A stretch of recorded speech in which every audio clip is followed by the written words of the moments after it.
처음엔 좋은 마음으로 딱 한 번 도와줬을 뿐입니다. 그런데 어느 순간부터 이상한 일이 벌어지기 시작합니다. 그 사람의 일들이, 그 사람의 골칫거리들이 마치 원래부터 제 것이었다는 듯이 제 책상 위에 차곡차곡 쌓여 있는 거예요. 분명히 내 일이 아닌데, 분명히 내가 받은 월급에는 포함되지 않은 일인데, 왜인지 거절을 하려고 입을 때는 그 순간, 묘한 죄책감이 먼저 목구멍을 틀어막습니다. 그리고 결국 또 그 말이 입 밖으로 나와버리죠. 네, 제가 해드릴게요. 그렇게 말하고 돌아서는 길, 엘리베이터 거울 속 내 얼굴을 보면 한숨이 나옵니다. 오늘도 거절 못했구나. 혹시 이 장면 너무 익숙한가요? 오늘 이 영상을 끝까지 보시면 당신은 한 가지 충격적인 사실을 알게 됩니다. 그동안 당신이 거절을 못했던 건 당신이 착해서가 아니었습니다. 마음이 약해서도 전기 많아서도 아니었어요. 그건 당신의 뇌가 아주 오래된 낡은 운영체제로 작동하고 있었기 때문입니다. 그리고 더 놀라운 사실, 상위 1%의 사람들이 거절을 할 때 그들은 사실 거절을 하고 있는 게 아닙니다. 그들은 자신을 명품 매장의 VIP 라운지처럼 설계하고 있을 뿐이에요. 오늘 아무리 거절해도 상대가 기분 나빠하기는커녕 오히려 당신을 함부로 대할 수 없게 만드는 우아하고 잔인한 심리적 방어벽을 설계해드리겠습니다. 자, 그럼 본격적으로 들어가기 전에 한 가지 질문을 던져보겠습니다. 우리는 도대체 왜 싫다는 그 한마디를 못할까요? 한글로 단 두 글자, 영어로도 단 두 글자인 이 말이 왜 입 밖으로 나오기 직전에 목구멍에 걸려서 심장을 두근거리게 만들까요? 많은 분들이 이걸 자기 성격 탓으로 돌립니다. 내가 너무 여려서, 내가 너무 전기 많아서, 내가 너무 착해서. 그런데 아닙니다. 이건 성격의 문제가 아니에요. 이건 당신의 뇌 깊숙한 곳에 박혀 있는 수십만 년 묵은 생존 알람의 오작동입니다. 상상해 보시죠. 지금으로부터 약 5만 년 전 아프리카의 어느 사바나 초원입니다. 한 무리의 사람들이 모닥불 주위에 둘러 앉아 있어요. 그 무리에서 누군가에게 미움을 사고 누군가에게 거절을 당하고 결국 무리에서 쫓겨난다는 건 어떤 의미였을까요? 그건 곧 죽음이었습니다. 혼자가 된 인간은 사자의 먹이였고 추위에 얼어 죽었고 굶어 죽었어요. 그래서 우리의 조상들 중에서 무리의 눈치를 보지 않았던 사람들은 모조리 자연 도태됐습니다. 살아남아서 우리에게 유전자를 물려준 건 누구일까요? 거절이 두렵고 미움받는 게 무섭고 무리에서 튕겨나갈까봐 가슴이 두근거리는 바로 그런 사람들이었던 겁니다. 그러니까 지금 당신이 거절을 앞두고 심장이 쿵쾅거리는 그 느낌은 사실 죽음의 공포와 똑같은 회로에서 출발하고 있는 거예요. 뇌는 5만 년 전 사바나 초원과 오늘날 강남의 사무실을 구분하지 못합니다. 그저 거절이라는 단어가 떠오르는 순간 무리에서 쫓겨나서 죽는다는 가장 원시적인 알람을 울려버리는 거죠. 당신이 약한 게 아닙니다. 당신의 뇌가 너무 충실히 일하고 있을 뿐이에요. 자, 그런데 여기서 더 잔인한 진실이 하나 있습니다. 5만 년 전에는 이 알람이 당신을 살렸지만 지금 당신의 일상에서는 이 알람이 당신을 천천히 갉아먹고 있다는 사실입니다. 거절하지 못하는 사람의 삶이 어떻게 무너지는지 그 참혹한 과정을 한번 따라가 볼까요? 처음에는 그저 사소한 양보였습니다. 피곤한 퇴근길에 방향이 다른 지인을 굳이 태워다 주거나 모처럼 쉬는 주말에 상대방의 우울한 하소연 전화를 1시간 꾹 참고 들어주는 정도였죠. 그런데 당신이 내어준 그 따뜻한 1시간이 상대방의 무의식에서는 이렇게 번역됩니다. 아, 이 사람은 내가 선을 조금 넘어도 다 받아주는구나. 다음번에는 아예 자신의 귀찮은 볼일을 은근슬쩍 떠넘기거나 주말 황금 같은 시간을 통째로 빼앗는 무리한 부탁을 해옵니다. 몇 달이 지나면 당신이 매번 약속 장소를 그 사람 편한 곳으로 맞춰주고 묵묵히 감정 쓰레기통 역할을 해주는 것이 너무나 당연한 일상이 되어버립니다. 당신의 배려는 더 이상 고마운 호의가 아니라 언제든 꺼내 쓸 수 있는 무료 서비스가 된 거죠. 그리고 어느 날 도저히 참다 못한 당신이 용기를 내어 처음 거절을 시도하면 상대방은 섭섭하고 황당하다는 표정을 짓습니다. 너 요즘 왜 그래? 갑자기 사람이 변했네. 예전엔 안 그러더니. 바로 이 순간 당신은 뼈아픈 깨달음을 얻게 됩니다. 나의 따뜻한 호의가 상대방의 오만한 권리로 둔갑하는 데에는 생각보다 오랜 시간이 걸리지 않는다는 사실을요. 문제는 여기서 끝이 아닙니다. 거절하지 못하는 사람은 시간만 잃는 게 아니에요. 그들은 가장 중요한 3가지를 동시에 잃습니다. 첫째, 진짜로 자기 인생을 위해 써야 할 시간을 잃습니다. 둘째, 남의 일을 처리하느라 자기 일의 퀄리티가 떨어지면서 능력에 대한 평판을 잃습니다. 셋째, 그리고 가장 잔인하게는 잘해주고도 호구라는 평가를 얻으면서 존중을 잃습니다.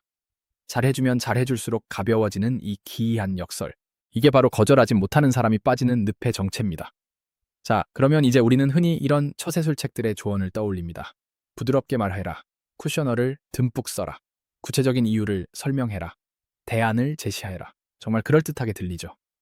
그런데 여기서 잠깐, 저는 오늘 이 모든 뻔한 처세술을 정면으로 반박하려고 합니다. 왜냐하면 이 조언들이야말로 당신을 더 깊은 호구의 늪으로 밀어넣는 친절한 사기꾼이기 때문이에요. 하나씩 해부해 보겠습니다. 먼저 쿠셔너. 정말 죄송하지만 제가 정말 도와드리고 싶은데 우리는 이걸 배려라고 부릅니다. 그런데 듣는 사람의 뇌에서는 이 문장이 어떻게 번역되는지 아세요? 이 사람은 지금 미안해하고 있다. 즉, 이 사람은 내 부탁을 거절할 만한 정당한 명분이 없다.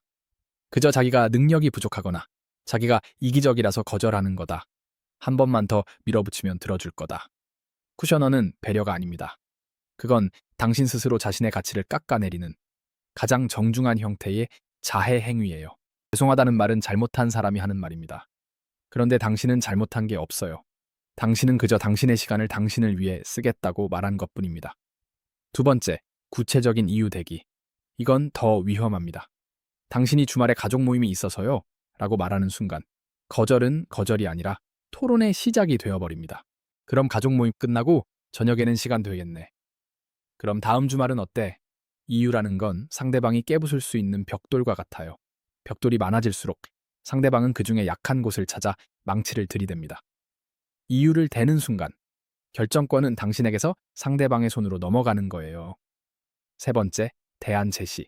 이건 가장 그럴듯해 보이는 함정입니다. 제가 이건 못하지만 대신 저 부분은 도와드릴게요. 이렇게 말하면 뭐가 좋을 것 같죠?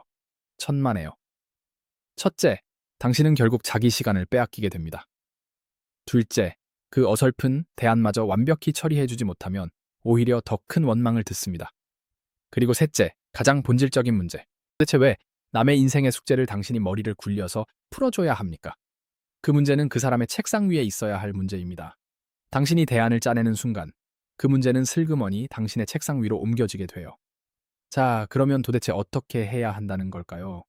여기서 저는 여러분께 한 장면을 보여드리고 싶습니다. 지친 사무실에서 잠깐 벗어나서 파리 샹젤리제 거리의 어느 명품 매장으로 함께 가보시죠. 한 손님이 매장에 들어와서 어떤 한정판 가방을 사고 싶다고 말합니다. 자, 이때 그 매장 직원이 어떻게 반응할까요? 당신이 흔히 상상하는 굽신거리는 점원의 모습은 잊어버리세요. 그 직원은 미소를 띤 채 차분하게 이렇게 말합니다. 고객님, 현재 그 제품은 구매가 어렵습니다. 그게 끝이에요. 어쩌죠? 너무 죄송해서 어떡하죠? 다른 지점에 알아봐 드릴까요? 비슷한 다른 모델은 어떠세요? 이런 말은 단 한마디도 나오지 않습니다. 그저 깔끔한 통보 하나뿐이에요. 그러면 그 손님은 화가 날까요? 놀랍게도 정반대입니다. 그 손님은 그 브랜드를 더 갈망하게 됩니다. 그 가방을 더 귀하게 여기고 어떻게든 손에 넣고 싶어서 안달이 나죠. 여기에 거절의 모든 비밀이 숨어 있습니다. 명품 브랜드는 손님에게 거절을 하고 있는 게 아니에요. 그들은 단지 자신들의 가치가 누구에게나 쉽게 열리는 공공재가 아니라 까다로운 조건이 충족되어야만 입장 가능한 VIP 라운지라는 사실을 통보하고 있을 뿐입니다.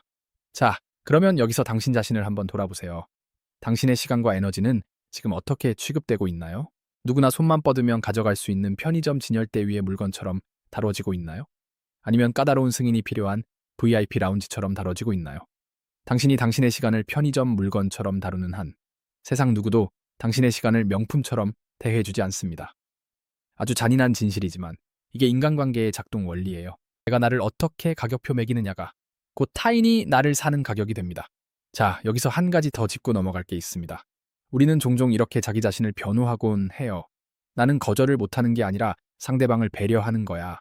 상대방이 상처받을까봐 그러는 거야. 정말 그럴까요? 한 가지 사고 실험을 해보죠. 만약 당신 앞에 있는 사람이 당신이 무슨 말을 해도 절대로 상처받지 않고 절대로 당신을 미워하지 않는다는 보장이 있다면 당신은 그때도 거절을 못할까요? 아마 대부분 정확하게, 단호하게 거절할 수 있을 거예요. 그렇다면 당신이 진짜로 두려워하는 건 뭘까요? 그건 상대방의 상처가 아닙니다. 그건 상대방이 당신에게 보일 실망, 분노, 혹은 미움이라는 통제 불가능한 반응이에요. 거절 자체가 무서운 게 아니라 거절 이후에 따라올 그 어색한 침묵, 그 차가운 표정, 그 서운한 말투가 무서운 겁니다. 결국 당신은 상대를 배려하고 있는 게 아니에요. 당신은 미움받는 그 단 몇 초의 감정을 견디기 싫어서 자기 자신의 인생 전체를 저당 잡히고 있는 거예요. 이걸 깨닫는 순간 많은 게 달라지기 시작합니다. 자, 이제 그러면 실전으로 들어가 봅시다. 상위 1%가 사용하는 차갑고 건조한 거절의 5가지 공식을 알려드릴게요. 이건 단순한 말투 팁이 아닙니다. 이건 당신의 인생에 VIP 라운지를 짓는 5개의 벽돌이에요. 첫 번째 벽돌, 시간의 방패입니다. 누군가 부탁을 해왔을 때 절대로 그 자리에서 즉답하지 마세요. 좋다도 안 된다도 말하지 말고 딱 한마디만 하세요. 일정 확인해보고 말씀드리겠습니다. 이 한마디가 왜 강력할까요?